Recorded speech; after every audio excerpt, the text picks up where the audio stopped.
Tervetuloa rakennusalan tulevaisuusvuoropuheluun. Vuoropuhelu on yhteishanke Rakentamisen laatu RALA ry:n Kira-kasvuohjelman ja Työ 2030-hankkeen kanssa. Otsikkona on ollut Onko johtajuus yrityksesi vahvin lenkki? Ja tavoitteena on nimenomaan ollut miettiä rakennusalan johtamista, tulevaisuuden tarpeita ja johtamisen kehittämistä ylipäätään. Olen Johanna Holmström Rakentamisen laatu RALA ry:stä ja olen tänään juontamassa tätä webinaaria ja minun kanssani täällä on Mia. Eli Mia Toivonen kiinteistö- rakentamisalan kasvuohjelmasta, Kira-kasvuohjelmasta. Ja tämä on 4. tilaisuus, kun me nyt Johanna kanssasi tätä vedetään. Ja nyt voidaan jo paljastaa, että jonkinlaista jatkoa tulee ainakin sitten konkretiaa johtamisen tueksi. Nimenomaan. Eli tänään ohjelmassa meillä on aluksi lyhyt alustus siihen, että mitä meillä tänään on tulossa ja miksi keskustelemme tänään rakentamisalan johtamisesta. Sitten meille tulee vierailija, eli Mia Korokanerva Isännöintiliitosta, ja hän tulee kertomaan kulttuurimuutoksesta isännöintialalla. Eli mitä siellä on tehty ja mitä voidaan ottaa oppeja sitten tänne meidän rakentamisalalle. Sitten tulee ihan huippusparraus meille kaikille. Just näin. Ja sitten lopussa käydään näitä vuoropuhelun tuotoksia. Eli minkälaista se rakennusalan tulevaisuuden johtajuus on, minkälaisia konkreettisia esimerkkejä, konkreettisia tekoja, jolla voidaan alan johtajuutta kehittää. Ja sitten ihan viimeiseksi, niin tämähän ei lopu tähän, vaan nimenomaan tekeminen jatkuu ja siitä kuullaan sitten lopussa.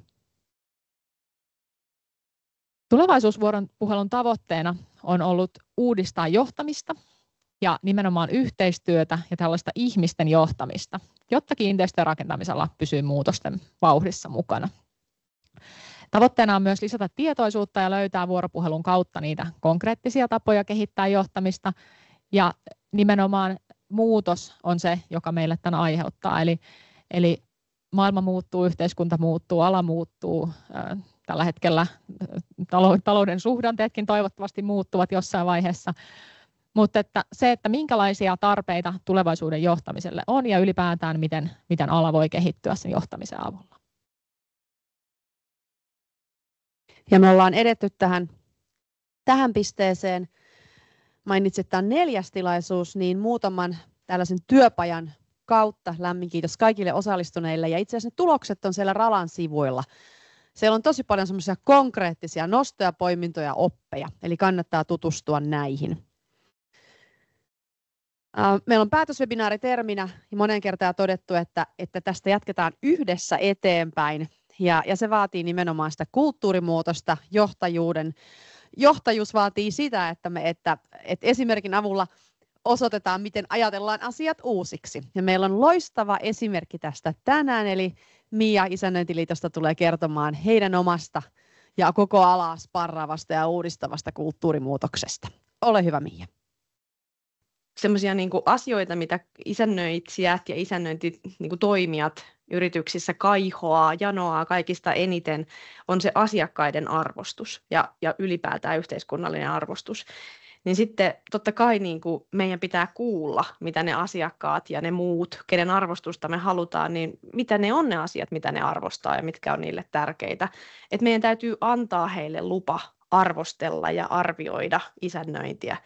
Ja sen takia tämän tavallaan ajattelutavan muutos on ollut yksi kriittisin asia, että miten me saadaan se alalla olevien ihmisten ajattelu avarrettua niin, että he antavat luvan sille, että joku muu voi tulla arvioimaan sitä tekemistä. Vasta sen jälkeen voi oikeasti muuttua sit se, miten ja mitä siellä alalla tehdään ja kuinka hyvää se sitten on tai kuinka entistäkin parempaa. Mä muistan silloin aluksi, kun mä aloitin, niin yksi hyvin pitkän linjan isännöitsijä tuli sanoa mulle, että kuule Mia, muista sit aina se, että 99% isännöinnistä on täydellistä. Ja mä olin vähän silleen, että kun mä tiesin jo aikaisemmalta uralta, että ehkä se ei ihan pidä paikkaansa.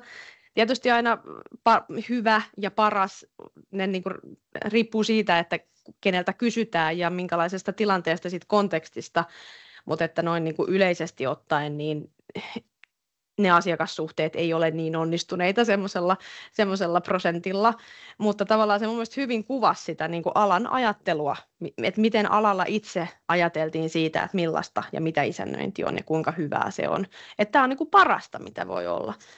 Munkin mielestä sen pitäisi olla parasta, mutta se ei vielä ole. Ja meidän pitää saada niin kuin ala itse niin kuin tavallaan herkille siitä, että mitkä niitä tekijöitä on, mitkä sitä parantaa ja mitkä tekee siitä semmoista niin kuin läpinäkyvää ja hyvää ja kiitettyä, arvostettua. Mutta sitten toinen asia tähän päälle on tietysti se, että mitään ei myöskään tapahdu, jos ei joku suutu. Musta on ollut jännä huomata, että tavallaan koko tämän 5 vuoden aikana niin yksi niin kuin tietyllä tavalla epäkiitollisimpia yleisöjä esimerkiksi puhua näistä muutoksista tai siitä, mitä me nyt tehdään ja mitä tulevaisuudessa tehdään ja miksi tehdään ja mitä me nähdään siellä tulevaisuudessa, niin epäkiitollisimpia yleisöjä on ollut omat jäsenet. Et ne on ollut niin kuin kaikista kriittisimpiä, kaikista niin kuin tuskasempia, kaikista ehkä jopa välillä niin kuin ilkeimpiäkin ja suorasanaisempia ainakin siitä, että ei hyvä, että älkää tehkö noin, ei tonne, ei näin. Ja se on ollut niin kuin, sekin on ollut jännää. Toki tämä ei kaikki. Mutta se ehkä kuvastaa sitä, että kun lähdetään tekemään sitä muutosta, niin niitä vastustajia riittää kyllä tosi paljon. Ja niitä riittää niin kuin joka oksalle. Ja sitten ne, jotka tekee sitä muutosta, niin tehtävä on tietysti napsia niitä oksia yksi kerrallaan sieltä niin kuin omalle puolelle ja saada heitä vakuuttuneeksi siitä, että kuinka tärkeä se muutos on ja mitä hyvää siitä heille seuraa. Niin kuin luoda kerta toisensa jälkeen sitä näkymää siitä, että miltä se hyvä tulevaisuus näyttää. Mä tuossa kaivelin, kattelin vielä meidän vanhaa jäsentyytyväisyyskyselyä ja mutta mä katson, jos mä saisin tuolta. Onko se Mia vielä auttaa mua, että mä saisin tuon alaston, kun nyt näkyy toi tuossa. Miten mä saan sen tuosta alas, että mä näen, mitä sen alla lukee. Noin, tollahan sen saa. No niin, jes, kiitos. Niin kaivelin tuolta meidän jäsentyytyväisyyskyselystä niin tämmöisiä avokommentteja, jotka mun mielestä hyvin kuvastaa ja kuvasti sitä niin kuin muutosvastarintaa ja sitä sellaista niin kuin asennetta siitä, että miten näihin tuleviin ja tehtäviin muutoksiin suhtauduttiin. Esim. Kenttää ei kuunnella, mennään muoti-ilmiöiden perässä. Tai sitten, että uusien eettisten ohjeiden myötä vaikuttaa siltä, että isännöinnin etu on kokonaan unohdettu. Tai että Kiinteistöliitto ja Isännöintiliitto ovat kiinteistöalan 2 haitallisinta toimijaa. Mielikuva on, että näissä on töissä kaikki ne, jotka eivät ole koskaan päässeet oikeasti tekemään alan töitä. Tai mielestäni liitto ei tuo alaa esille kovinkaan näkyvästi. Musta tuntuu, että me ei ole mitään muuta tehtykään, kun oltu mediassa ja yritetty näkyä paikassa jos toisessakin, mutta tämä oli se fiilis, mikä siellä jäsenellä oli.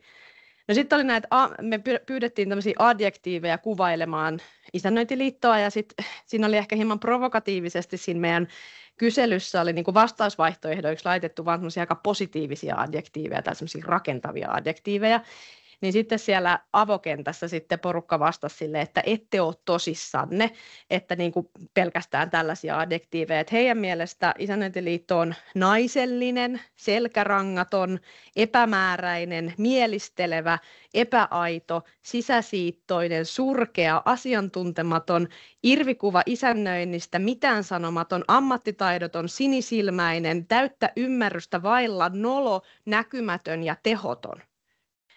Niin tämä oli niinku se, kuten sanottua, tämä ei ole todellakaan kaikkien, mutta että on se semmoinen niinku selkäydin reaktio, mikä näihin muutoksiin niinku sieltä jäseniltä tuli.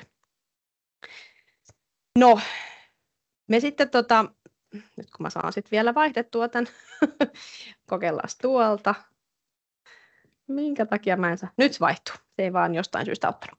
Niin mennään pikkusen taaksepäin vielä siihen, että mitä silloin ihan alun pitäen niin tapahtui. 2018 ja 2019 oli tämmöinen ison myllerryksen vaihe. Ja silloin tämä niin muutos matka tavallaan niin kuin alkoi, jos nyt näin hienosti sen voi sanoa. Mitä kaikkea oli tehty aikaisemmin, niin oli tosi paljon kaikkea kyllä niin kuin sinänsä hyvääkin tapahtunut. Mä enkä missään tapauksessa halua, ja mä oon yrittänyt pitää mielessäkin sen, että aina kun mä puhun tästä muutoksesta ja kaikesta, mitä me ollaan tehty ja miksi me ollaan tehty, että mä muistaisin sanoa sen, että ei se ollut mitään niin kuin paskaa se vanha siinä mielessä, että siellä oli tehty paljon hyviä asioita. Siellä oli siis se koko, niin kuin jos miettii, että Isännöintiliitto edustaa tällä hetkellä noin 4/5 tästä koko alasta, niin jo pelkästään niin kuin se jäsenpeitto, että oltiin saatu se niin isoksi, niin oli ihan valtavan hieno asia ja semmoinen, mistä meidän on ollut tosi paljon helpompi ponnistaa, kuin sitten se, että me yritettäisiin muuttaa alaa ja meillä olisi niin kuin koko alasta 2 jäsenenä, niin se on ihan eri niin kuin lähtökohta meille tehdä muutosta. Ja sen takia ihan sairaan hienoa, että oli tehty niin iso työ siinä niin kuin pohjille jo, että me saatiin sitten, meidän oli hyvä lähteä tekemään siitä. Mutta siellä oli myös tosi monia haasteita ja siellä oli henkilöstön osalta oli aikamoisen jakautunutta se niin kuin työhyvinvointi. Siellä oli osa, jotka oli tosi hyvissä fiiliksissä ja kaikki meni upeasti ja näin. Ja sitten oli puolet, joilla meni ihan niin kuin päinvastaisesti. Ja siellä oli hyvin tämmöiset niin kuin liiketoiminnalliset, liiketaloudelliset intressit, jotka ajo sitä, että mitä tehdään ja miksi tehdään. Et se oli muuttunut ehkä enemmän semmoisesta järjestöstä, vaikuttajajärjestöstä sitten tämmöiseksi yritykseksi. Hallitus oli kokonaisuudessaan aika ulkokehällä, mitä tehtiin. Toimitusjohtaja oli tosi vahva ja kyllä mä tunnistan sen saman nytkin, ja toimitusjohtajilla se on aina semmoista tiettyä kissahännän vetoa niin kuin toimitusjohtajan ja hallituksen välillä, että kuka päättää ja kuka sanelee ja kuka niin kuin määrää sen kaapin paikan niin sanotusti. Mutta ehkä siinä mallissa se oli tosi korostunut, että toimitusjohtajalla oli tosi vahva asema ja sitten se hallitus oli vähän semmoinen niin kuin rumasti sanottuna niin kuin kumileimasin. Mutta joka tapauksessa ei ollut kauhean perillä siitä, että mitä tehtiin ja miksi tehtiin ja minne mentiin. Jäsenet koki, että liitto ei ole jäseniä varten. Se liihottelee siellä Northern-luutornissa ei ole semmoista niin kuin me-ajattelua, että liitto ja jäsenet olisi niin kuin yhdessä me, vaan oli niin kuin liitto ja jäsenet erikseen. Sidosryhmien osalta niin yhteistyötä ei oikeastaan juuri tehty, ja mä muistan, kun mä oon itse ollut siellä Kiinteistöliiton puolella aikaisemmin, niin mä en tiennyt, mitä Isännöintiliitto tekee, vaikka tavallaan niin kuin, ne oli kuitenkin siinä niin kuin lähellä ja niin kuin kuitenkin siinä samalla pelikentällä pelattiin, mutta että ei meillä ollut mitään käsitystä, mitä siellä tehdään, minkälaisia jäsenetuja niillä on, minkälaisia tapahtumia. No isännöintipäivät totta kai oli tuttu, mutta muuten. Ja sitten otas nyt, kun mä saan taas täältä. Mulla peittyy, Miia, tuu auttamaan. Tää peittyy tää mun teksti täältä. Ota toi pois. Miksi mä en osaa käyttää sun Mackiä? Kun nyt sä et voi johonkin laita se niin, että mä saan. Nyt. Noniin. Kiitos ja anteeksi. Niin, sitten vielä tämän toimialan osalta, niin se rypi tietysti niin kuin osittain siinä samassa, missä se rypee edelleenkin, että kyllähän niin kuin menee mille tahansa keskustelupalstalle tai katsoo, miten mediassa isännöinnistä kirjoitetaan, niin eihän se ole kauhean nättiä luettavaa. Ja siellä on sitä arvostuksen ja luottamuksen puutetta, ja siellä on tietysti tämä kartellikohu on yksi iso asia, mikä siellä painaa. No miten lähdettiin liikkeelle silloin alun pitäen? Niin mä laitoin tähän tämän ongelmien hahmottamiseen ja yhteisymmärrykseen, kun aina tietysti kun lähdetään tekemään muutosta, niin pitäisi tietysti tietää, että mitä kohti ollaan menossa ja mikä se muutos ihan tosiasiassa on, mitä me niin kuin halutaan ja tavoitellaan. Ja mun täytyy sanoa, että ei meillä ollut silloin mä itse aloitin silloin 2019, niin ei meillä ollut kauhean selkeä se. Tai sanotaanko, että meillä ei ollut kauhean selkeä yhteisymmärrys siitä, että mitä kohti meidän pitäisi mennä. Mulla oli itsellä tosi vahva visio, puheenjohtajalla oli tosi vahva visio, ja mä väitän, että kyllä siinä niin kuin me kaksi tavallaan tietyllä tavalla niin kuin sitten vähän niin kuin, että tavallaan, että jos meilläkin olisi ollut vielä erilaiset visiot, niin sitten olisi varmaan niin kuin siitä ei olisi tullut mitään. Mutta se, että meillä oli puheenjohtajan kanssa niin sama niin kuin näkymä siitä, että mitä kohti ja mikä on tärkeää ja mitä pitäisi tehdä, niin siitä se niin kuin alkoi. Mutta että ei meillä niin kuin hallituksessakaan niin aika niin kuin monipolvista, monipuolista, moninaista se keskustelu oli ja ne näkökulmat oli hyvin niin kuin erilaisia. Ja toisaalta se on tietysti rikkauskin, ja se on niin kuin myös siinä muutoksessa rikkaus, koska kun itsellä on tosi vahva visio ja tosi semmoinen niin kuin päättäväinen niin kuin meininki, että nyt mennään vaikka läpi harmaan kiven, niin on tosi tärkeää, että siinä ympärillä on semmoisia ihmisiä, jotka tavallaan vähän ärsyttävästikin toppuuttelee sitä muutosta. Eli ne on niitä, jotka sitten tuo esiin myös niitä niin kuin riskinpaikkoja ja niitä sellaisia näkökulmia, mitä on tosi tärkeää huomioida siinä muutoksessa, ettei se mene niin kuin seinää päin. No, silloin ihan aluksi siis hallitus vaihtui, puheenjohtaja vaihtui, eli meille tosiaan tuli sellainen hyvin visionäärinen puheenjohtaja, jolla oli selvästi semmoinen niin kuin halu tehdä semmoinen, me ollaan puhuttu tämmöisestä riman nostosta tällä alalla, mutta että hänkin näki hyvin vahvasti, että se riman nosto on niin kuin se, millä me ansaitaan sitä arvostusta, ja sitä kohti meidän pitää niin kuin mennä. Sitten silloin he oli aloittanut jo ennen kuin mä tulin, niin he oli aloittanut strategiatyön ja siinä niin kuin määritellyt jo alustavasti niitä isoja tavoitteita ja visioja ja näin. Mutta kuten sanottua, niin se ei ollut ihan kauhean yksimielistä tai sellaista niin kuin selkeää, mikä se suunta sitten pitäisi olla. No sitten mun mielestä on tosi olennaista tässä muutoksessa se, että ne johtohenkilöt, on se sitten just puheenjohtaja tai toimitusjohtaja, niin ne on sellaisia, jotka elää ja hengittää sitä tehtävää muutosta. Et jos ne ei ole sen takana niin kuin 24/7, 365 ja täydellä sydämellä, niin ei siitä niin kuin oikein tule mitään. Et jos johto koko ajan on vähän silleen, että no ei tämä ole niin tärkeää, niin ei se mene eteenpäin se muutos. Se täytyy koko ajan olla semmoisena intohimolla puskevana voimana taustalla.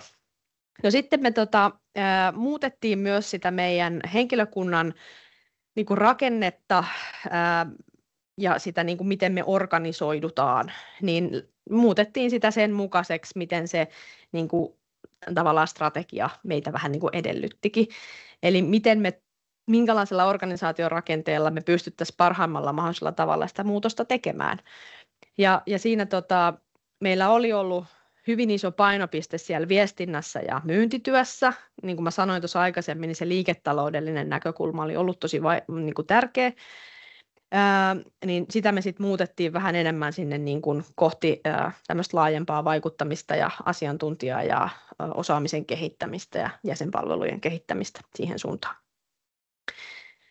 Henkilöstölle annettiin tosi paljon vapautta, mutta myös vastuuta ja vaikutusvaltaa. Esimerkiksi ne strategian jalkautussuunnitelmat ja konkretisoinnit, mitä se tarkoittaa kenenkäkin oman työn kannalta, toimintasuunnitelmat, yksiköiden omat tarkemmat toimintasuunnitelmat, kaikki se annettiin niin kuin yksiköille ja niille ihmisille itselleen. Et mun mielestä tässä niin kuin muutoksen tekemisessä ja siitä erityisesti siinä liikkeelle lähdössä on tosi tärkeää, että joo, jostain tulee kyllä se iso kuva, yleensä sieltä hallitukselta tai johtotasolta tavallaan, mutta sitten niin kuin, että se varsinainen toteutus ja se, että miten sitä tehdään, niin siinä edesauttaa sitä ihmisten sitoutumista ihan valtavasti se, että he pystyvät itse määrittelemään sitä, että mitä konkreettisesti sitten pitäisi tehdä.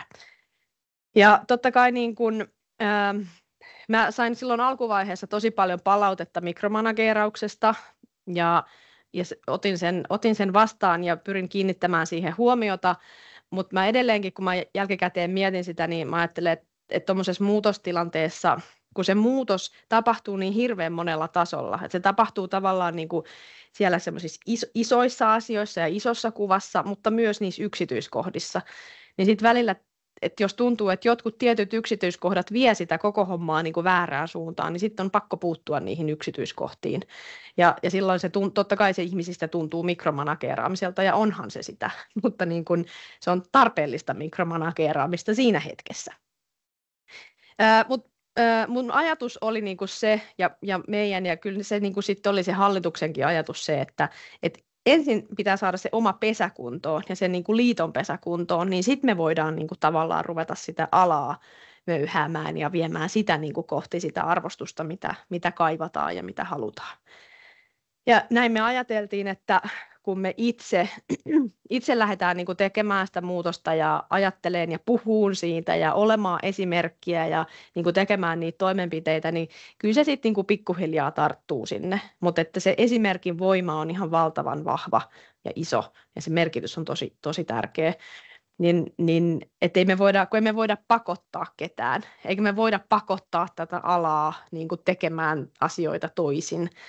Ja meidän pitää koko ajan muistaa myös se, että tässä on kyse liiketoiminnasta, jossa pitää olla myös liiketoiminnan vapaus. Ei me voida sanoa niin kuin yksityiskohtaisesti alan yrityksille, miten ne tekee niitä asioita, mutta me voidaan niin kuin yrittää kannustamalla, esimerkkiä näyttämällä, hieman raameja tekemällä, niin puskemaan sitä oikeaan suuntaan.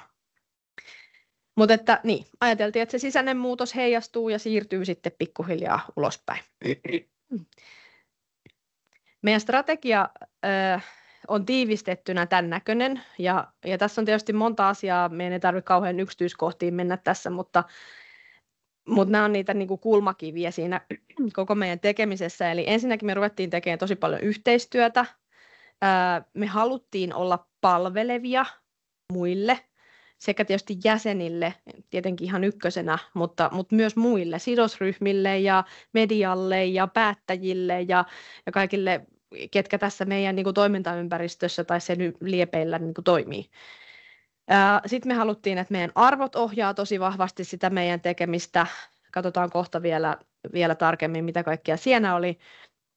Ja sitten just se, että me halutaan näyttää sitä isännöintiä, sen kiinnostavuutta ja niin kuin tehdä tiettäväksi, mitä se isännöinti on, jotta tavallaan me voitaisiin luoda pohjaa sille, että me voitaisiin niin kuin kasvattaa myös sitä alan arvostusta.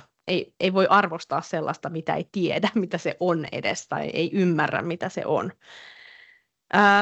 Ja sitten me ajateltiin, että kun me tätä työtä tehdään, niin meidän työn tuloksena on se, että meidän jäsenet ne onnistuu nimenomaan olemaan niille asiakkaille sellaisia, mitä asiakkaat toivookin.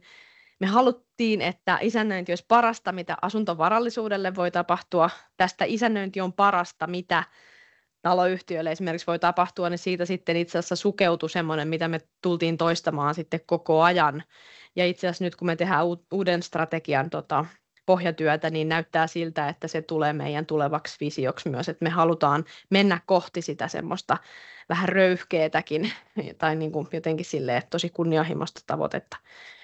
Ja sitten, mutta toisaalta myös, että ne ihmiset alalla saa myös tästä muutoksesta sen, että he kokevat itse sen työn kiitolliseksi, he saa sitä kiitosta, he eivät ole semmoisessa niin kuin negatiivisen palautteen ja kritiikin kehässä, missä nyt tuntuu, että moni turhan paljon on, että sitten ei luoteta eikä arvosteta eikä sitä kautta saada myöskään kiitosta siitä työstä.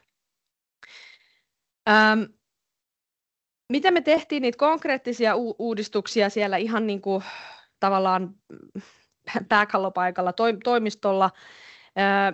Ensinnäkin tietysti, kun meidän piti saada ne omat ihmiset ensin uskoon siihen muutokseen ja siihen, että miten sitä tehdään ja että heillä on todella tärkeä rooli siinä ja he nimenomaan muodostavat sitä esimerkkiä, mitä me sitten halutaan sinne eteenpäin viedä.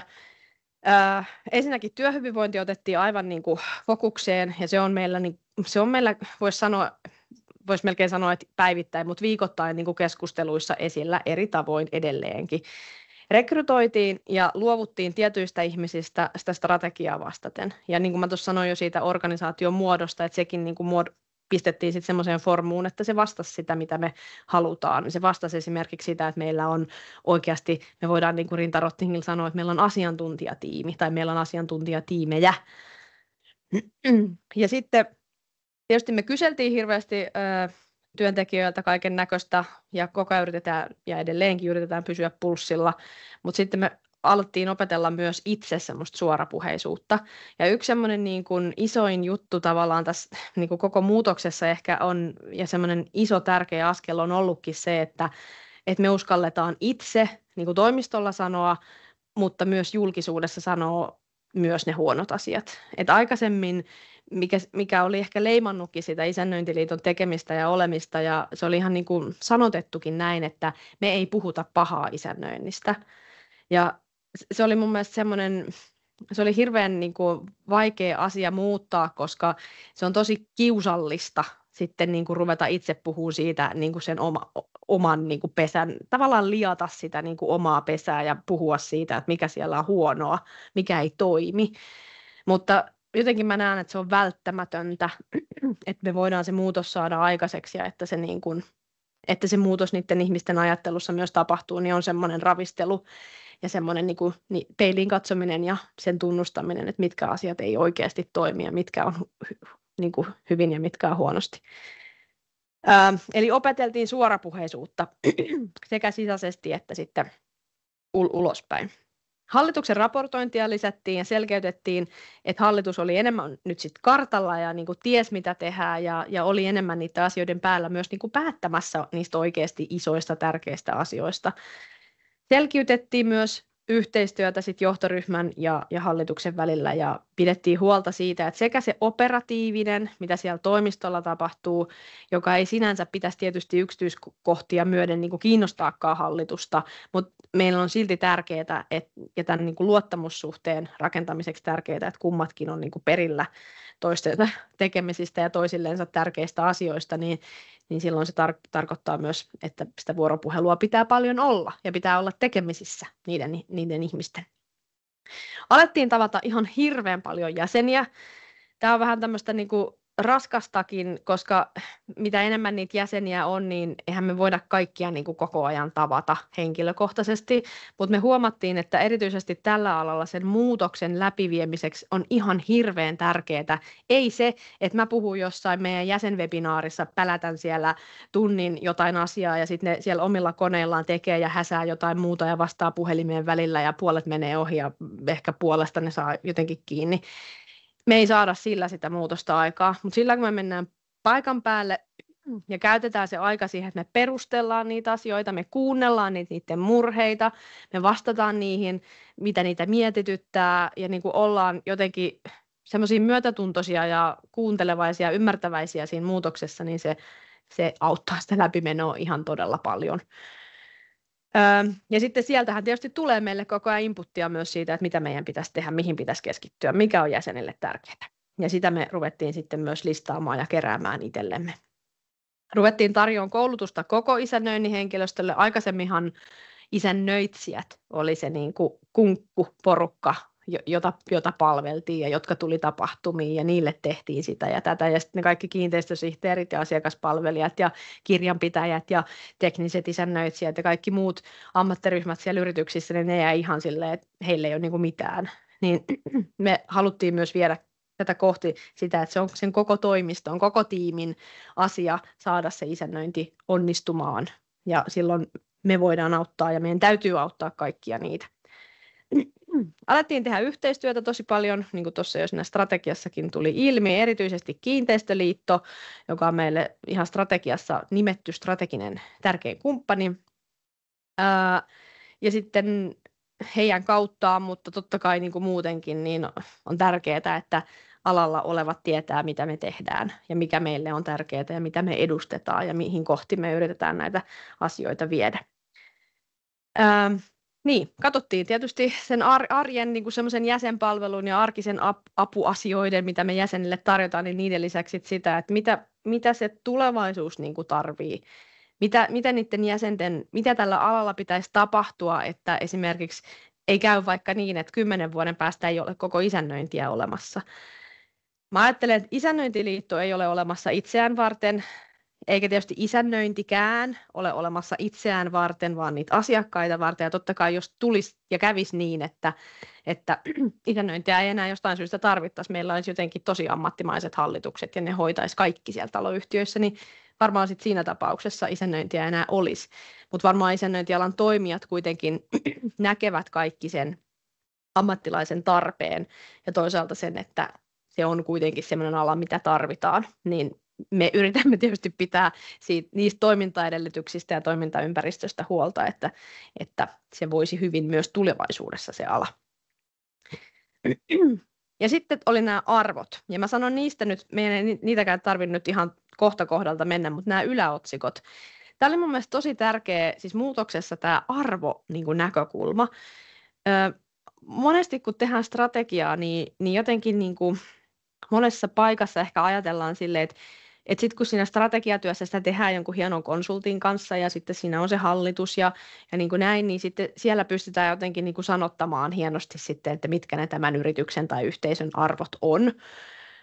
Vaikka tosiasiassa ne arvot on jotain sellaista, jotka on siinä työyhteisössä ja siinä organisaatiossa jo olemassa. Että sä et voi niinku tavallaan, arvot on ehkä just sitä, että niissä ei voi niinku ulkopuolelta sanella, vaan että mitä pitää nyt arvostaa.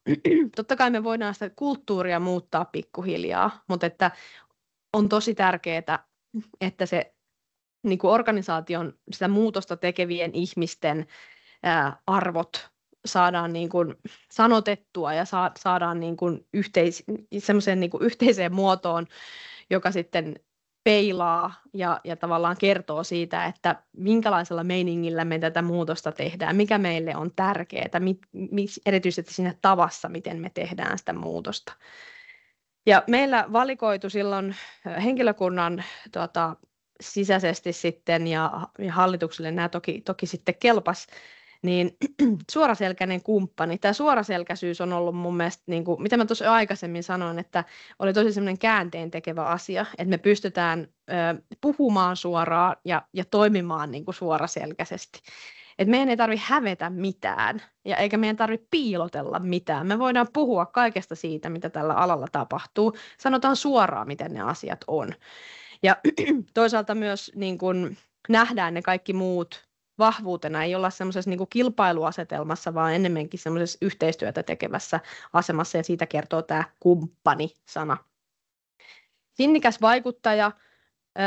Täällä ehkä mä nostan täältä aina tämän kestämme kritiikkiä, emme provosoidu, niin kuin mä luin tuossa teille alussa niitä palautteita, mitä jäseniltä oli tullut, niin nahkaa kasvatellaan tässä, ja se on tosi tärkeää tämmöisessä niin kuin vaikuttajayhteisössä, että takapakkia tulee koko ajan, mutta siitä huolimatta sinnikkäästi viemme niitä meille tärkeitä asioita eteenpäin, eikä niin kuin jäädä tulemaan makaamaan. Ja sitten toisaalta tämä tämmöinen persoonallisuus, se oli meillä kanssa niin kuin hyvin ominaista, ja meidän ihmiset niin kuin jotenkin sykki ja eli ja hengitti tällaista ajattelua, että kaikki saa olla myös sellaisia kuin on, että ei ole mitään sellaista isännöintiliittoformua, missä pitäisi toimia ja puhua ja esittää ja olla, vaan että jokainen saa sitten kuitenkin tuoda sen oman niin kuin persoonallisen olemuksensa siihen muutoksen tekemiseen ja meidän kaikkeen tekemiseen mukaan. No niin, nämä tästä konkreettisesta muutoksesta. Mulla on muutama kalvo tässä nyt siitä, mitä mä ajattelen, että se muutos niin kuin on, mikä siinä on tärkeää, ja sitten katsotaan vielä, että mitä me ollaan sitten saatu aikaiseksi. Mitä asioita pitää muutoksessa myöntää, mitkä hyväksyä, mitkä on sellaisia, mitä pitää hyvästellä. Me ollaan tästä peiliin katsomisesta puhuttu jo tässä. Se on tosi tärkeää ja silti voi jäädä vähän, niin kuin mä sanoin siinä alussa, oli vähän epäselvää, että mitä me tässä oikeastaan nyt, mitä sieltä peilistä näkyy. Eikä kaikki ollut samaa mieltä, että sieltä peilistä näkyy sellainen tilanne, että meidän pitäisi ylipäätään välttämättä mitään muutosta edes tehdä. Mutta siitä huolimatta riittävän moni oli sitä mieltä, että kyllä meillä tässä on peiliin katsomisen paikka ja muutosta täytyy tehdä. Pitäisi päättää, mihin halutaan mennä. Jonkinnäköinen päätös siitä pitäisi saada aikaiseksi. Pitäisi saada ne ihmiset, jotka sitä muutosta tekee, uskomaan siihen visioon. Se on tosi hidasta ja se edellyttää itsellekin sitä, että sä koko ajan niin kuin itsellesikin sanotat sitä, että miksi me tätä tehdään uudelleen ja uudelleen. Miksi me tehdään, mitä seuraavaksi tapahtuu, ja sitä puhutaan ja toistetaan koko ajan. Siitä pitää siis ehtiä viestimään koko ajan ja paljon. Ja mä ajattelen ehkä muutenkin niin kuin johtajan roolista muutoksessa ja ylipäätäänkin johtajan roolista, niin sen tärkein tehtävä on puhua ja esittää, puhua sanoiksi sitä mitä ollaan tässä tekemässä, sanottaa sitä, tehdä sitä näkyväksi ja konkreettiseksi. Jostain pitää ehkä luopua, rekrytä uusia tilalle. Muutos vaatii myös oikeat ihmiset, eikä välttämättä siinä tilanteessa, kun muutokseen lähdetään, niin kaikki ihmiset ei välttämättä ole sellaisia, että ne edes haluaa tehdä sitä muutosta tai on niin kuin kyvykkäitä siihen. Ja sitten täytyy oikeasti miettiä myös niitä semmoisia vaikeampiakin ratkaisuja. Toki ne on aina mahdollisuuksia myös. Jokainen rekrytointi on mahdollisuus suunnata sitä organisaation osaamista johonkin suuntaan ja toisaalta jokainen lähtö mahdollistaa siis myös sen niin kuin rakenteiden, roolien, työnjaon pohtimisen. Sitten on tietysti tämä johtajan rooli ja ego, jonka pitää kestää sitä, että ylipäätäänkin, että palkataan niitä itseä parempia ihmisiä, itseä paremmin asioita osaavia.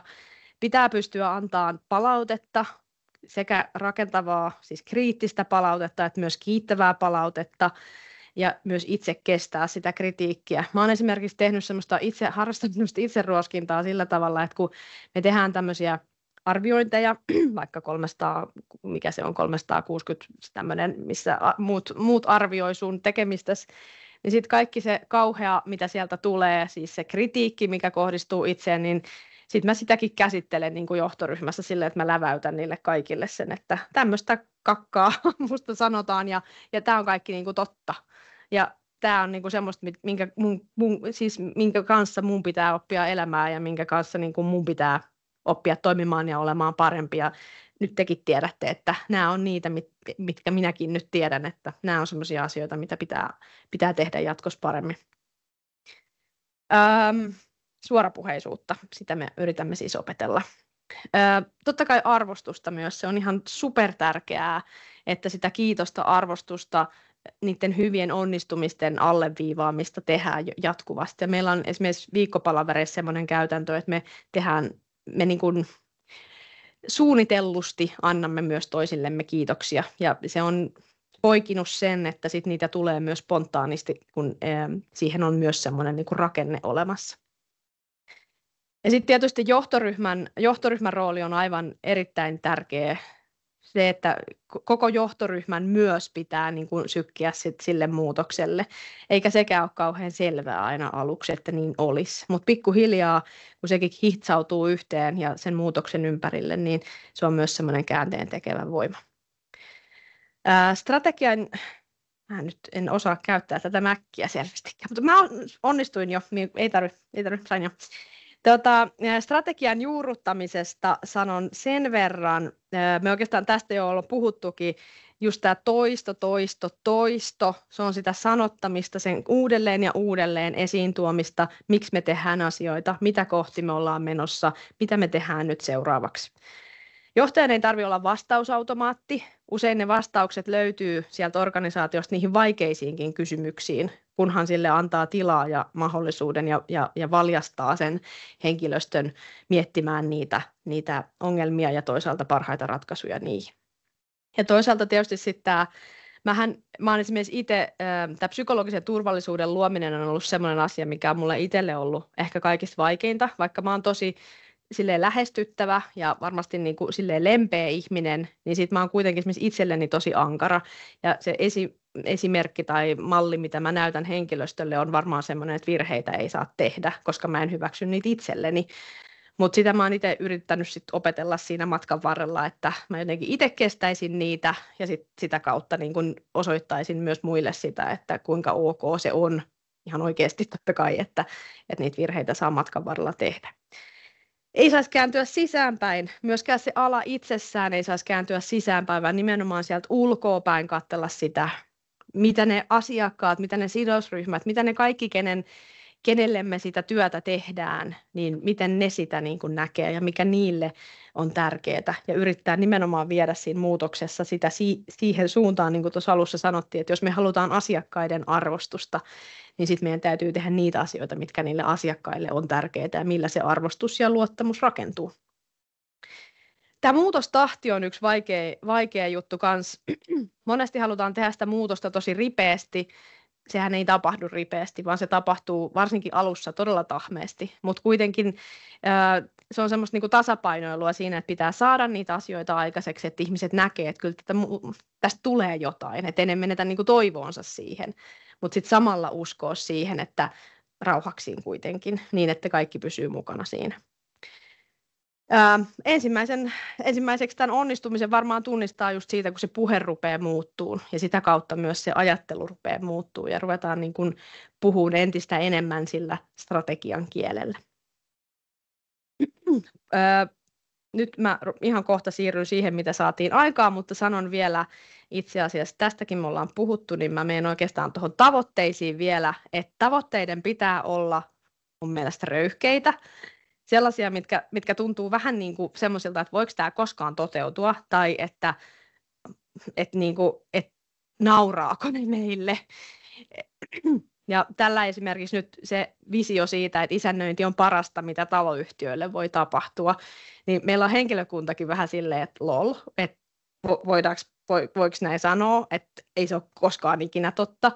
Mutta mun mielestä se nimenomaan, se voi vain olla totta, jos me itse uskotaan siihen ja tehdään koko ajan niitä asioita sinne niin kuin sitä kohti. Ja vaikka se ei koskaan täydellisesti 100% toteutuiskaan, niin 99kin on aika hyvä, jos päästään sinne. Nyt viimeiseksi katsotaan, mitä on saatu aikaan meidän yritysjäsenyyden NPS vuodesta 2021. Mä oon ottanut tämän 21 tähän sen takia, että silloin oli se kartellikohu ja se oli oikeastaan kaikista niin kuin pohjamudissaan silloin. Ja -2. Me ollaan päästy nyt tuonne, miksi täällä on tämmöisiä AUK 23, AUK 24, niin me ollaan ruvettu tekemään myös tämmöisiä puolivuotistarkasteluja aina kesällä tai kesän jälkeen, niin ne on vähän pienemmällä otannalla, niin selvästi niistä tulee vähän paremmat arviot. Mutta lähinnä mä katson tätä trendiviivaa, se on ylöspäin ja se on sikatärkeää, että me saadaan ne jäsenet nimenomaan uskoon siihen juttuun. Ja silloin jäsenten täytyy niin kuin meidän täytyy koko ajan peilata sitä, että onko ne jäsenet tyytyväisiä siihen, mitä me tehdään isossa kuvassa. Mediaosumien osalta, mediaosumien määrä on kasvanut ihan valtavasti, mutta mua kiinnostaa vielä enemmän sen sävy. Ja tässä niin kuin 21, 22, 23, niin me ollaan saatu lisättyä neutraalien juttujen määrää ja sitten toisaalta lisättyä myös hitaasti noiden positiivisten osumien määrää ja saatu laskettua negatiivisten, vaikka luvut ei ole vielä mitenkään älyttömän isoja, mutta ne on kuitenkin oikean suuntaisia. Maineen vuosivertailussa, tässäkään muutokset ei ole vielä kauhean isoja, mutta suunta oikea. Eli kun sidosryhmiltä kysytään, että mitä mieltä ne on isännöintiliitosta, niin nyt 23 vuoden piirakassa on jo paljon enemmän vihreätä eikä yhtään punaista. Suunta oikea. Henkilöstökokemus. Tässä ehkä mua kiinnostaa eniten toi pinkki viiva. Se on tämä suosittelu työnantajana. Se on mulle siis totta kai työhyvinvoinnin kokemus on myös tärkeä, mutta kun se on hyvällä tasolla joka tapauksessa, niin se ei niin kuin, se on hyvä juttu jo valmiiksi. Mutta että suosittelu työnantajana, että me ollaan saatu se myös nousukäyrälle, niin se on tosi upea juttu. Ja sitten ehkä muuten nämä isot muutokset, mitä me ollaan nyt sitten sinne alalle pistetty eteenpäin. Me ollaan saatu ne isännöinnin eettiset ohjeet, vaikka niitä kuinka vastustettiinkin ja vastustetaan varmaan vieläkin, mutta ne on nyt olemassa ja ne on hyvin konkreettiset ja siellä on nimenomaan datan perusteella kerätty niitä asioita, missä se asiakkaiden luottamus on kaikista kriittisimmillään. Me ollaan tehty vastuullisen isännöinnin työkirja, me ollaan perustettu se isännöinnin eettinen neuvosto, joka Keskuskauppakamarilla valvoo nyt sitä, että miten se isännöinti toimii ja toimiiko se luottamuksen arvoisesti. Me ollaan uudistamassa näitä alan yleisiä sopimusehtoja ja sitten tätä koko auktorisointijärjestelmää, jolla me saadaan fiksu laatu, tämmöinen auktorisointijärjestelmä alalle toimivampi kuin mikä se vanha on ollut. Mutta ehkä mun mielestä isoin, mitä mä tuossa aikaisemmin jo sanoin, tärkeä juttu on se, että me saadaan nyt oikeasti myöntää ja sanoa ääneen se, että kaikki ei ole hyvin, me voidaan tehdä muutosta ja me tehdään sitä muutosta ja me ollaan jo tosi hyvällä matkalla ja oikeassa suunnassa siitä. Muutos on itseään ruokkiva kehä. Alku on aina tosi tahmea, mutta näin mä uskon, että esimerkin voima on uskomattoman suuri. Näin. Kiitos. Häkellyttävä presentaatio. Niin ainakin hengästyttävä. Minusta itsekin hengästyttävä kuulijalle. Niin paljon. Niin. Kiitos. Ei ollut mikkiä ensin. Että suurkiitos. Aivan hengästyttävä, häkellyttävä esitys, koska siis te olette tehneet niin paljon ja vieläkin. 3. kerta toden sano. Nyt kuuluu, eikö niin? Noniin. Eli häkellyttävä, hengästyttävä presentaatio. Te olette tehneet niin paljon, niin poikkeuksellisella asenteella. Intohimolla, rakkaudella. Ja intohimolla, rakkaudella. Muuten tuota ei tehdä. Missä ei onnistu, jos ei sitä asiaa rakasta. Olen ihan samaa mieltä. Suurkiitos, Mia. Meidän on helppo reflektoida tästä nyt eteenpäin. Eli palaan tonne Johannan lähelle ja vaihdetaan presentaatio. Johanna, mitä sinulle tuli ensimmäisenä mieleen tästä, vaihdan samalla presentaatiota, niin ole. Kiitos. Siis kieltämättä niin kuin hiukan vetää jopa sanattomaksi, mutta se, että tämä oli niin kuin todella hieno läpileikkaus muutokseen, jota on tehty suunnitelmallisesti. Että se oli jotenkin mun mielestäni niin kuin tosi hienoa, että on paljon asioita, joita tehdään, mutta niitä tehdään nimenomaan niin, että tunnistetaan se, että miksi me tätä tehdään ja miksi me halutaan puhua suoraan ja miksi me halutaan nyt liata se oma pesä sillä, että tunnustetaan, että hei, meillä on ongelmia. Ja näinhän se on. Eihän mikään niin kuin muutos lähde liikkeelle siitä, että no meillä on kaikki hyvin, että meillä on 99% täydellistä, niin mikä muutos siitä käynnistyy, niin ei niin kuin oikein mikään. Eli se oli kyllä niin kuin hyvä esimerkki. Ja toisaalta te olette edelleen, teillä on liitto pystyssä ja niin kuin homma toimii ja NPS kasvaa. Eli se, että vaikka olettekin mennyt sanomaan, että hei, meillä on ongelmia, niin siitä huolimatta niin kuin, ei ole niin kuin, mitään pahaa ei ole sit lopulta kuitenkaan tapahtunut, vaikka joku ehkä on suuttunut ja ollut paha mieli vähän aikaa, mutta on päästy siitä eteenpäin. Ja näin edespäin. Ja sitten niin kuin mä ajattelin just, että mun pitää sitten, lopulta tästä tulee siis nauhoite, ja tosiaan nauhoitus on käynnissä, niin täytyy itsekin katsoa vielä ja ottaa ihan vihkoja kynä ja ruveta laittaa pointteja ylös, että tässä oli tosi paljon sellaista, mitä kannattaa kyllä poimia, niin kuin jos on tarve tehdä muutosta, oli se sitten toimialalla tai yrityksessä tai ihan missä tahansa, niin tosi paljon hyviä pointteja. Ja tuossa oli se yhteistyön kulma vielä, että te olette joutunut miettimään niin paljon teidän organisaatiosta sitten laajemmin vielä sinne kentälle, että siinä on niin monta, nuolet menee niin moneen suuntaan ja kaikessa pitäisi vaan niin mennä yhteen suuntaan ja yhteistyöhön, että ihan vitsi mitä hienoa. Joo, mutta mennään vuoropuhelun tuotoksiin nyt, eli saadaan tämä Työ 2030-hankkeen kanssa yhteistyössä tehty vuoropuhelu päätökseen. Ja sitten voidaan lopussa vielä katsoa, että mitä tästä eteenpäin. Mutta näissä työpajoissa oli tavoitteena määritellä johtamisen nykytilaa ja niitä haasteita ja ongelmia toisaalta sitten, miten niitä ratkotaan. Ja miksi tätä sitten tehtiin, niin rakentamisalalla kannattavuus on ollut hyvin pitkään samalla tasolla. Ja esimerkiksi digitalisaation hyötyjä ei ole saatu alalla käyttöön niin sanotusti, eli oltaisiin sitä kautta saatu kannattavuuskasvua. Ja se on yksi hyödyntämätön mahdollisuus ennen kaikkea. Ja sitten kun digitalisaation tilannetta on tutkittu ihan yliopistotasolla, niin sieltä löytyi syiksi yhteistyön puutos ja ylipäätään tarve kulttuurin muutokselle johtamisessa yhteistyössä, kun tehdään rakentamisalalla asioita, jotta se digitalisaatio mahdollistuu. Ja tosiaan sitten toinen asia, mikä kannattavuuteen vaikuttaa merkittävästi, on tehokkuus. Ja syksyllä julkaistiin tutkimus, jossa 20% rakentamistyöstä edistää sitä rakentamista tai rakennusta, sen valmistumista. Se kuulostaa niin hurjalta luvulta, että jos tulee toimialan ulkopuolelta, niin kysyy kahdesti, että anteeksi kuinka. Just näin, mutta toki se nyt, siinä oli sitten vähän tarkempiakin tietoja oikeasti, että ihan näin raplaavasta tilanteesta ei ole kyse, mutta käytännössä sitten oikeasti 25% on oikeasti sitä hukkaa, eli odottelua ja ihmettelyä ja odotellaan, että työmaalle tulee joku materiaali tai no ainakin mä voin sanoa, että mun omalla remonttityömaalla siihen, että etsitään jotakin työkalua, mutta mä en tiedä, onko sama ongelma myöskin tuolla ihan oikeallakin työmailla, mutta sitä niin kuin tehottomuutta 25%.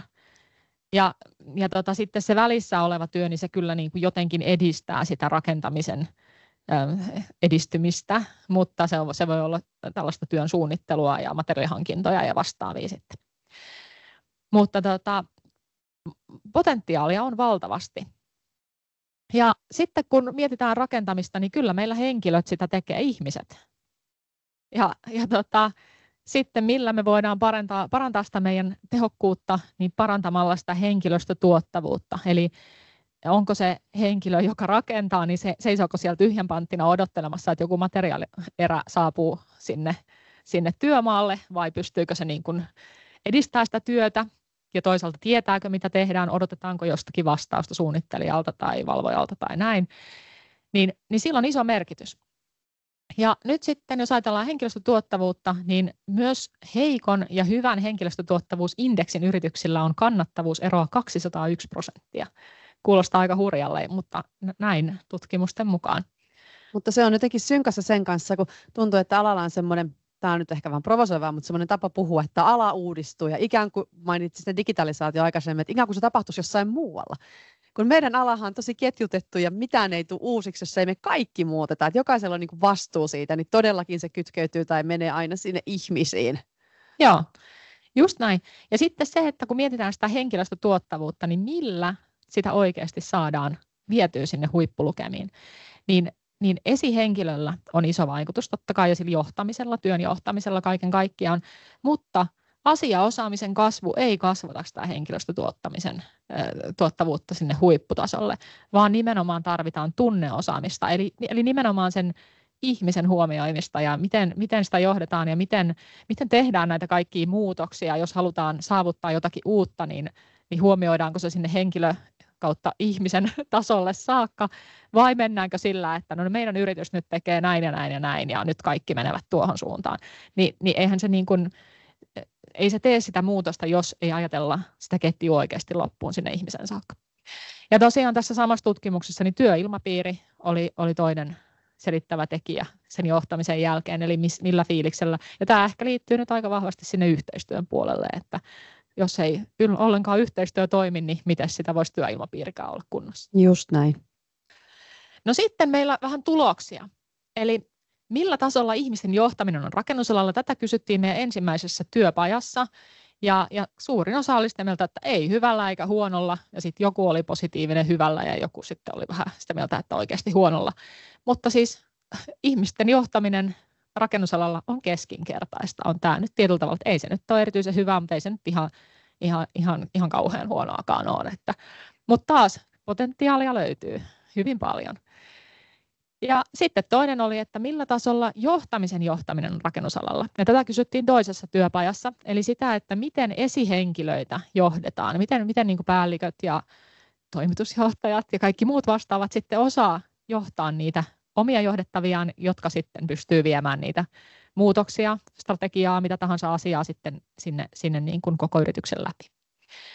Ja tämä oli tosiaan sitten meni aika puolet ja puolet, että ei hyvällä eikä huonolla ja huonolla, eli tässä on selkeästi nyt isompi prosentti tuolla huonolla tasolla.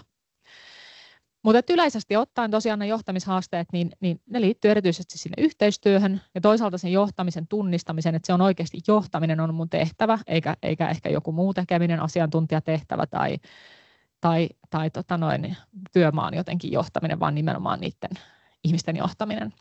Ja sitten se inhimillisyys on se, mitä niin kuin tällä meidän alalla on tunnistettu, että se on haaste. Tässä on sitten taas työpajatuloksia, poimintoja siitä, että mitä kipupisteitä, haasteita, huonoja käytänteitä tai ongelmia. Ja nämähän on sellaisia, mitkä me oikeastaan kaikki tunnistetaan, riippumatta siitä, missä roolissa oikeastaan siinä ketjussa, arvoketjussa on tosi paljon tuttuja asioita, tuttuja kipupisteitä. Mutta täällä on esimerkiksi tehdystä ei oteta oppia johtamiseen. Sitten, kun äsken viittasit siihen, että se ihmisten johtamisena palataan, niin ei ymmärretä, että ihmisten johtaminen ja työjohtaminen on kaksi eri konseptia. Että pitäisi ymmärtää myös se ihmisjohtamisen merkitys, että me ei nyt vaan johdeta sitä substanssiprosessia, vaan että ihmiset sen tekee. Ja sitten sellainen mielenkiintoinen, että tuossa edellisessä puheenvuorossakin Mia mainitsi virheiden tekemisiä. Totta kai se on vaikeaa ja meidän alalla vielä, jos mennään niin kuin sen organisaatiojohtamista sinne prosessiin, työmaaprosessiin, niin virheellä voi olla ihan valtava merkitys, taloudellinen tuottavuus, yhteiskunnan mitä tahansa terveydellinen, niin olisiko aika hienoa, jos me pystyttäisiin puhumaan niistä virheistä avoimesti ja myöntämään. Useammassa keskustelussa on mietitty sitä, että olisipa meidän semmoinen rakentamisen, kiinteistörakentamisella virheviki, että voisi tunnustaa, että mitä on ja miten se on korjattu ja tehty, mutta se tuntuu aina ylitse pääsemättä, mutta kaikki että eihän tätä voida meidän alalla tehdä. Ehkä voitaisiin. Mutta mitä mieltä olet siitä, kun nämä on sellaisia, mitä monet tunnistaa työpajassakin keskustelevat, että kyllä nämä tiedetään ja jotenkin niin kuin kokemuksen rintaäänellä kaikki puhuu, mutta onko tässä kyse sitten jotenkin niin kuin jalkaa tai tekemisestä siitä, että Niin varmaan se on sitä, että tavallaan tai se on hyvä asia mun mielestä, että kaikki tunnistaa, että meidän työpajoissa ei kukaan Se on alku. Niin, että kukaan ei ollut silleen, että hei mä en nyt tunnista mitään virhettä. Tulin tänne työpajaan, mutta kaikki on täydellistä, niin ei ole ehkä sellaista tilannetta tullut nyt vastaan, mutta se, että kun ne tunnistetaan, niin silloin se muutos mahdollistuu sitä kautta. Ja se on niin kuin hieno asia. Mutta se, että miksi sitä ei sitten ole aiemmin tapahtunut, mun mielestä niin sekin ehkä selviää joskus vastaus siihen kysymykseen, ja itse asiassa siihen varmaan löytyy aika monta vastausta. Mutta että eihän nämä ole niin kuin helppoja asioita, koska jos niin kuin toimialalle on muodostunut jonkunlainen kulttuuri ja toimintatapa, oli sitten niin kuin yrityksistä tai hankkeista tai näin edespäin, niin se on aina hankala tilanne lähteä rikkomaan sitä vallitsevaa mallia. Vaikka se olisi niin kuin kaikki ymmärtäisi, että se olisi järkevää ja fiksua ja näin edespäin. Ja jopa tuottavaa. Niin, voisi vaikka taloudellisesti jotain ihan uuttakin, mutta se on vaikeaa. Ja se on ehkä se niin kuin, tietyllä tavalla se askel, mikä pitäisi pystyä tekemään, että nimenomaan keskustella enemmän näistä asioista, näistä haasteista ja sitä kautta mahdollistaa sitten sitä muutosta.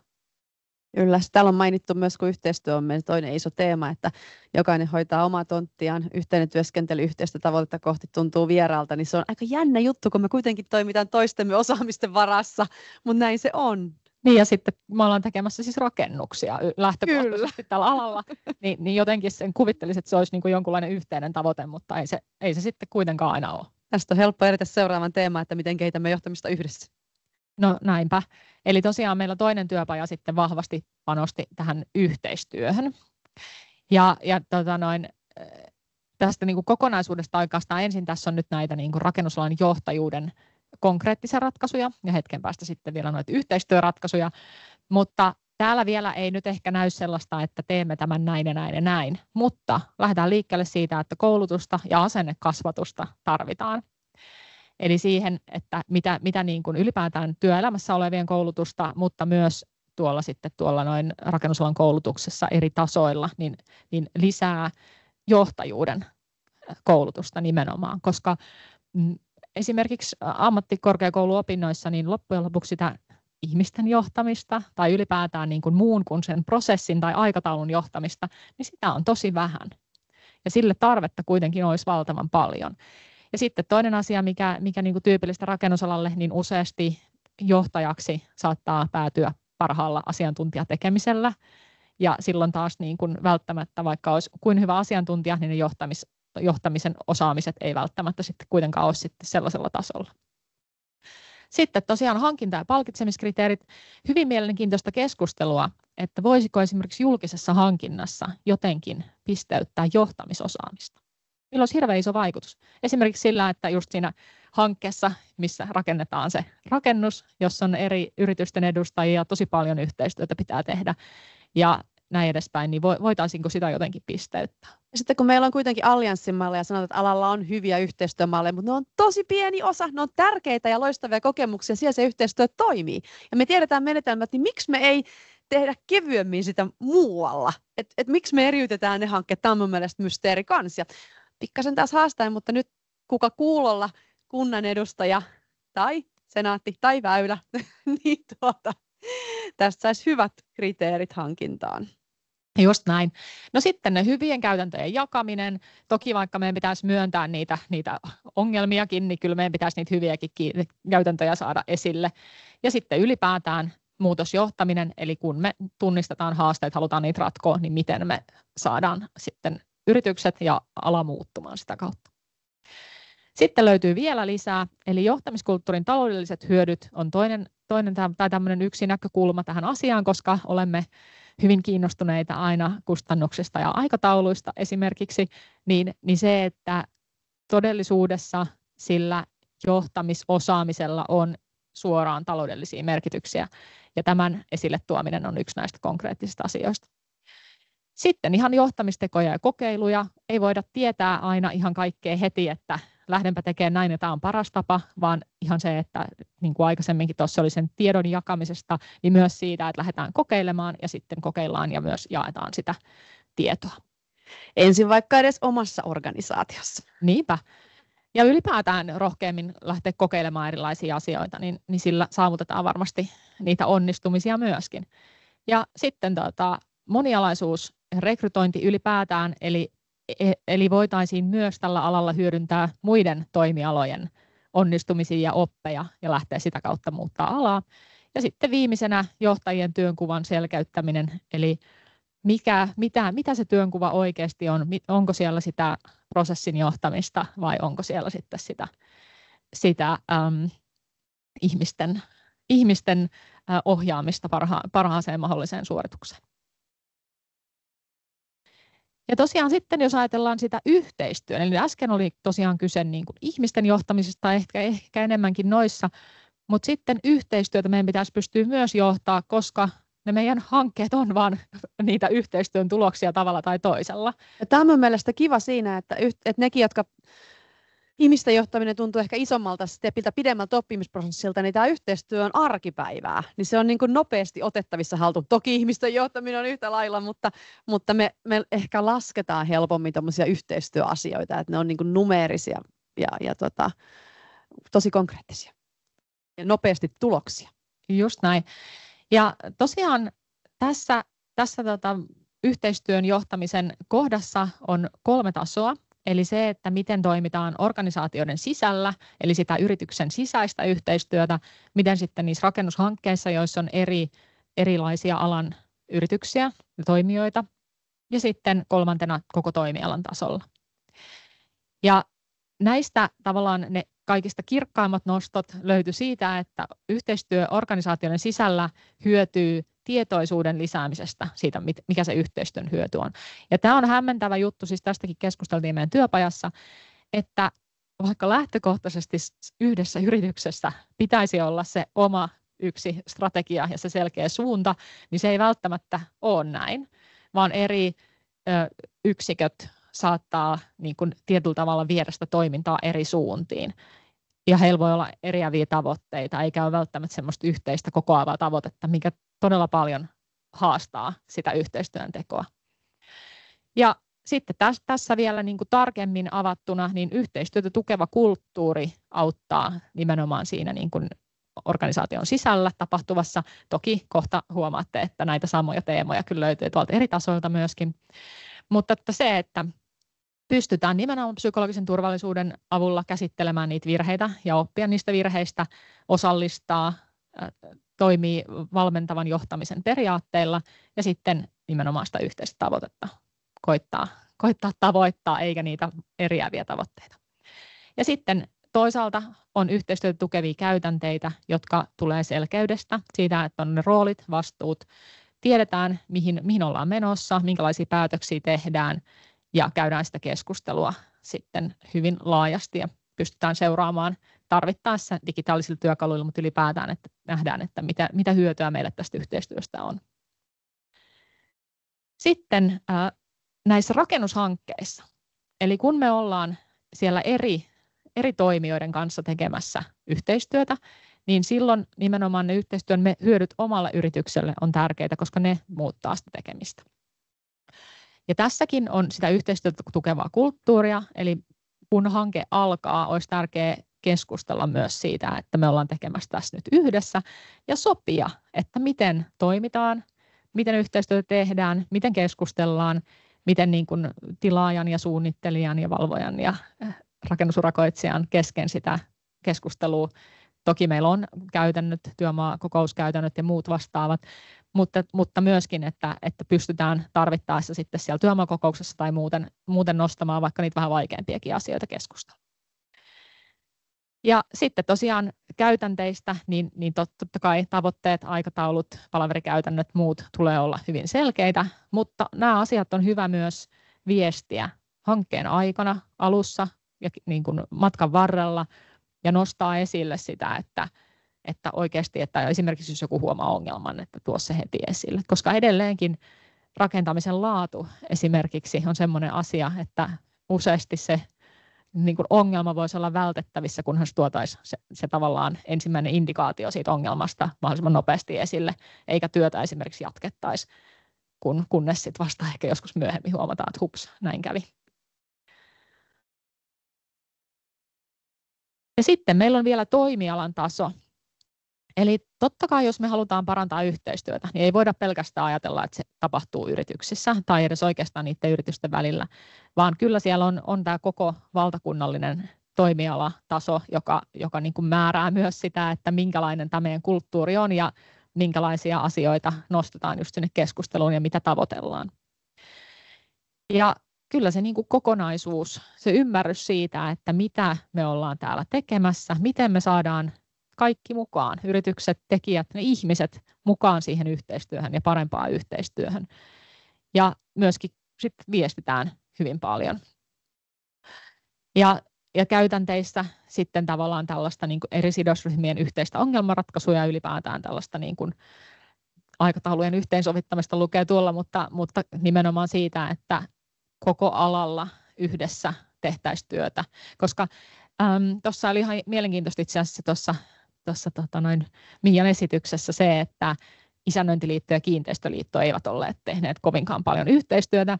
Ja itse olen nyt ollut tässä järjestöpuolella siis tämän vuoden alusta ja olen tehnyt ihan saman havainnon, että yrityksissä kyllä hyvin tiedetään ja tunnistetaan, että mitä kilpailijalla tapahtuu ja välillä tulee melkein reaaliaikaista tietoa, kuin jotain isoja muutoksia. Jostakin aina se tieto kulkee, kun on pienet piirit ja pieni maa.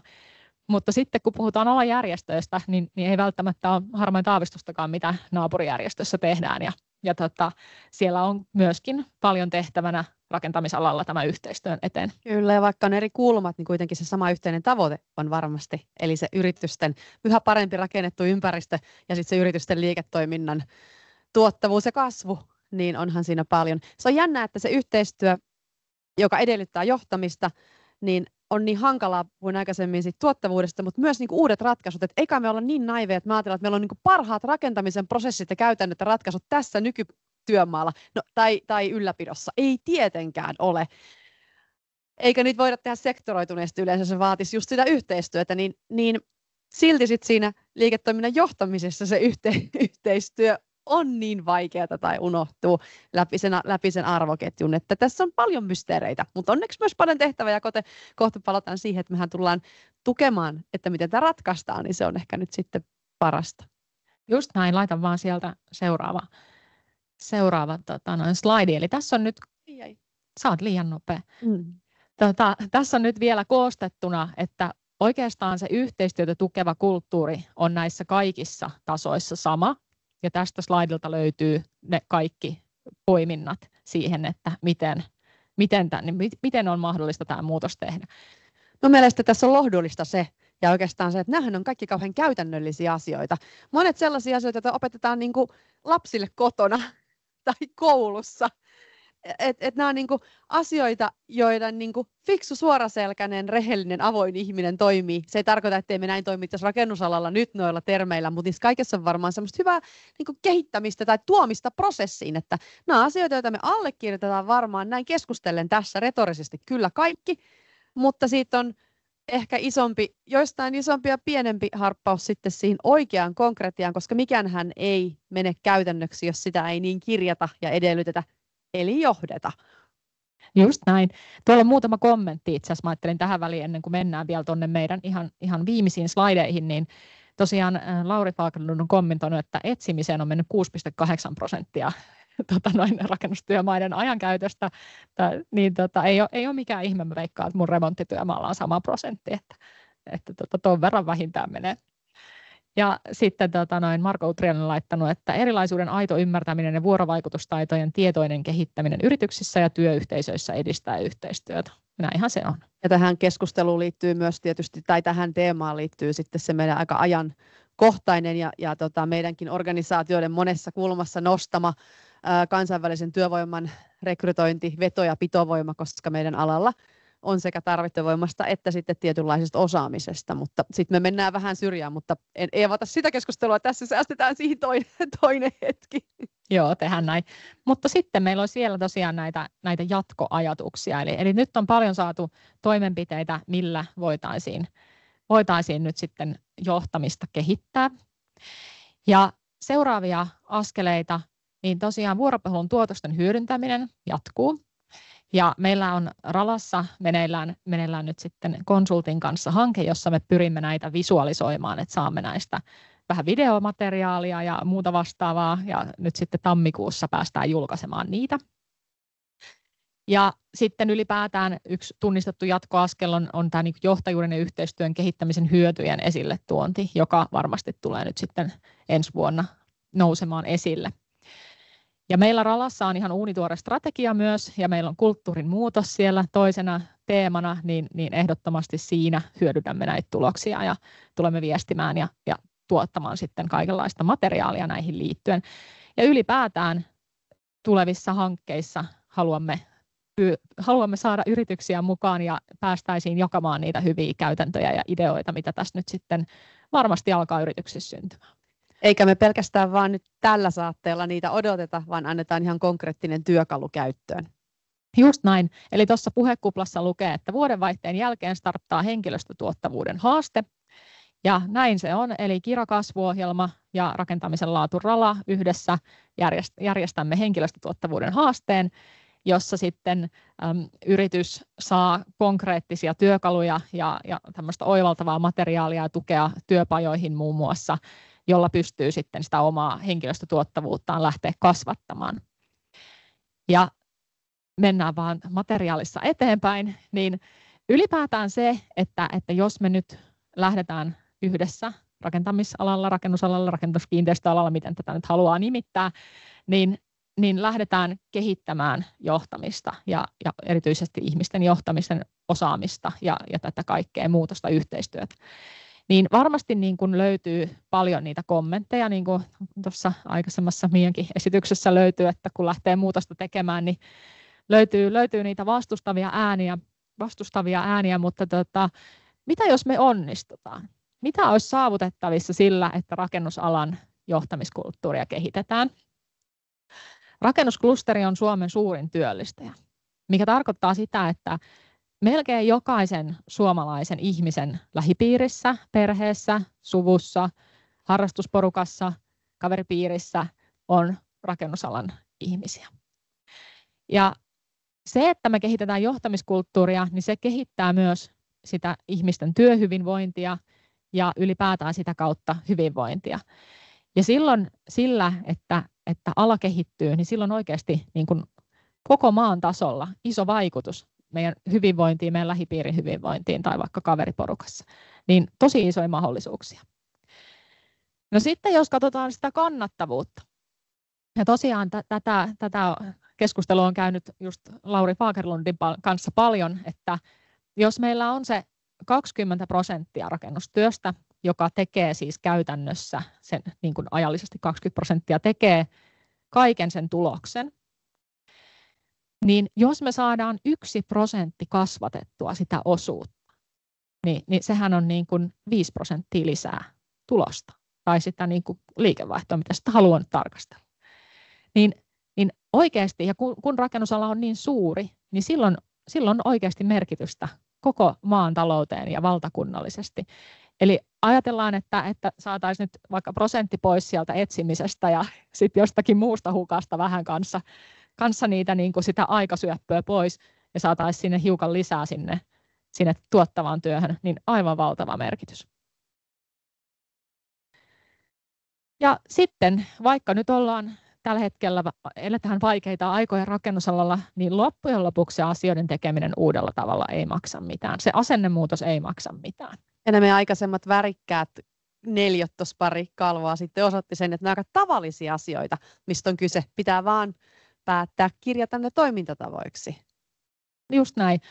Toki voi olla sitten, että ehkä tarvitaan koulutusta ja muuta vastaavaa, mikä voi myös ehkä jossain vaiheessa maksaakin jotakin, mutta se asennemuutos ja se, että aletaan tehdä asioita uudella tavalla, niin se ei tosiaan, niin kuin, se päätös, siinä ei ole hintalappua. Ja nyt tosiaan tässä vaiheessa kiitämme kaikkia Työ 2030-hankkeeseen ja tähän tulevaisuusvuoropuheluun osallistujia. Tosi hienoa, että olette olleet mukana. Ja tässä QR-koodissa on mahdollista tuosta napata itselleen linkkiä, jättää sinne sähköpostiosoite, jos haluat ensimmäisten joukossa kuulla lisää henkilöstötuottavuuden haasteesta, niin silloin laitetaan heti tuossa tammikuun puolenvälin tienoilla materiaalia tulemaan ja pääsette sitten lukemaan lisää ja pääsette keskustelemaan omassa organisaatiossa, että kannattaisikohan meidän lähteä tähän mukaan. Ja saatte ihan konkreettisen työkalun sen oman muutoskeskustelun tueksi, jota me sitten mitataan ja tuetaan, mutta semmoisessa positiivisessa, se on mitään kriittistä eikä sellaiset uskaltaisiko tähän lähteä muutokseen, vaan nimenomaan luo hyvät kysymykset sitten organisaatiolle. Uudistaa sitä johtamista ja yhdessä tekemistä ennen kaikkea. On ollut mahtavaa, että olette osallistuneet ja nyt vaikka livenä tässä tai katsotte tallenteena ja osallistuneet prosessiin.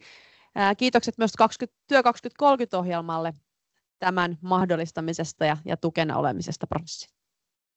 Juuri näin. Kiitos kaikille ja mukavaa, että olitte mukana ja toivottavasti palataan näihin teemoihin vielä myöhemminkin. Kiitos.